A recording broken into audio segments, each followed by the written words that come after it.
እኔ ያለሁልሽ ብሎ ከሁሉ ሰው ጋር ካራረቀሽ በኋላ ከዛ ጥሎሽ እንደሚሄድ ሰው ክፉ የለም። እውነቴን ነው።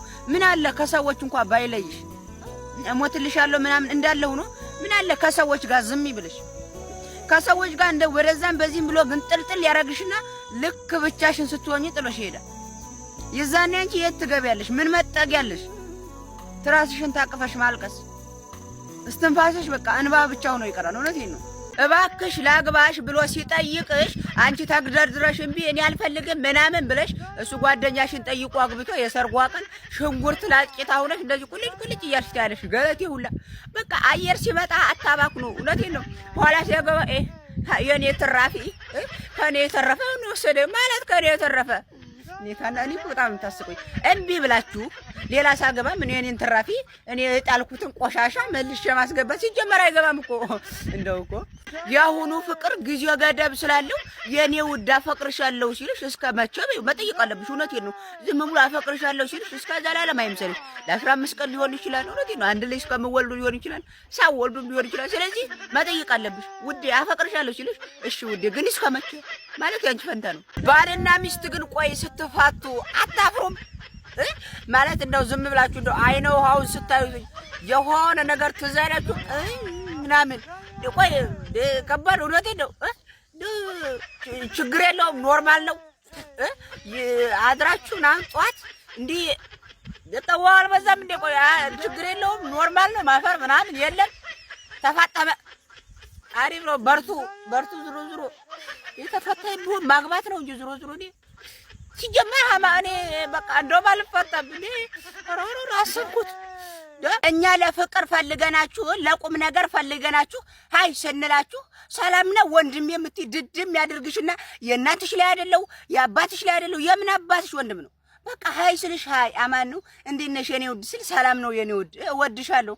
አይ እኔም እኮ ማለት ነው አማን ነው ወንድሜ ድድም ያርግሽ። አስመሳ የምን አባትሽ ወንድም ነው? ተው ባካችሁ ተረዱን። ሃይ ስትባሉ ሰላም ነው ወንድም ያትበሉ።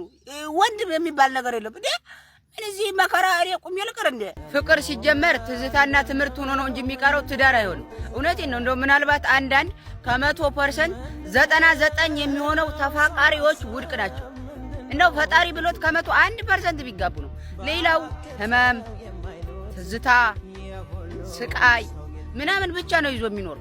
ዝም ብለህ አንቺ አብስለሽ አንተ አብስለ መጨረሻ ላይ አንዱ ጠብሶ ይበላታል። አለቀ። ሌላ ምንም ከዚህ ውጪ ሌላ ምንም ትርፍ የለውም። ያው ፈጣሪ ያለው ነው የሚሆነው። የአንዳንድ ሰዎች ጸባይ ግርም ይለኛል። እውነቴን ነው። የሆነ ነገር ሲፈልጉ ይመጣሉ። ከዛ ችግራቸውን ሲፈጽሙ የሚፈልጉትን ካገኙ በኋላ ልክ እንደማያውቁ ሰው ይሆናሉ። ይሄ ክህደት ነው በሰው ልጅ ደግሞ። እውነቴን ነው። ውለታ መርሳት በጣም ከባድ ነገር ነው። ሁሌ የምናገረው ሰው ውለታ መርሳት የለበትም። ምናልባት መመለስ ባትችሉ እንኳን እንደው ውለታ እንዳለባችሁ ያስታወሳችሁ ዝም ብሎ እስኪ ኑሮ አትሸምጡ። ሰውን አትካዱ። ሰውን የምትፈልጉበት ቦታ ላይ ብቻ ስትሆኑ አትጠይቁት። ባያስፈልጋችሁም የሰው ልጅ ዝም ብላችሁ ጠይቁት። ምን ችግር አለ? ሰው አይደለን እንዴ? ምን አለ እንደ ሰውኛዋችን ብንኖር? ከብት ራሱ አሁን እኮ በጣም ጸባይ ሰናይ ነው። እኔማ እንደው ብቀየር ይሻለኛል ሳስበው የከብት ሰው ብሆን ትንሽ ወደ ሰው ግማሽ ከብት ሆነ ይሻለኛል።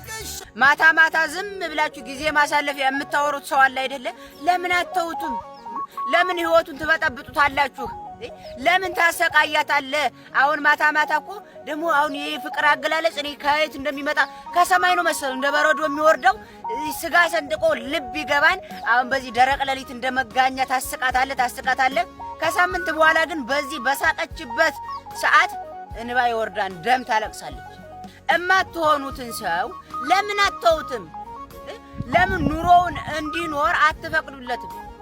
መጀመሪያ በእጃችሁም በእግራችሁም በምናችሁም ጥራችሁ ግራችሁ ታስገቡና ልክ ሲመጣ ባሳቃችሁበት ቅጽበት ለቅሶ ትሰዱበታላችሁ።